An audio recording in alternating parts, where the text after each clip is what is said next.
Монгол улсын ерөнхийлөгчийн ивэлдор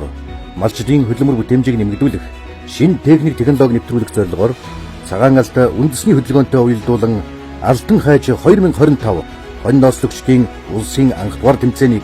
2025 оны 6 дугаар сарын 20-21-ний өдрүүдэд Төв аймгийн 100 мод хотын өв соёлын төв зохицолборт зохион байгуулна. Тэмцээн цахилгаан хайж болон гар хайчны төрлөөр болж төрөл тус бүрийн ялагчдад ерөнхийлөгчийн нэрмжит цом, цахилгаан хайчны мэрэгжсэн төвшний ялагчид 2026 оны дэлхийн аврах шалгаруулах тэмцээнд оролцох эрхийг олгоно. Энэхүү арга хэмжээний үеэр ноос ноолуурын бүтээгдэхүүний үзэгдсэн худалдаа, загварын үзүүлбэр, хоньны махан зоог зууш болон үндэсний сур шагаан харва, ноос томох, хонь нослогчд дуулж байна зэрэг хөгжөөнд уралдаан тэмцээнүүдийг үзэж амралт чөлөөт цагаан зөв өнгөрөхийг эрхэм та бүхнээс хүсэн өрж байна.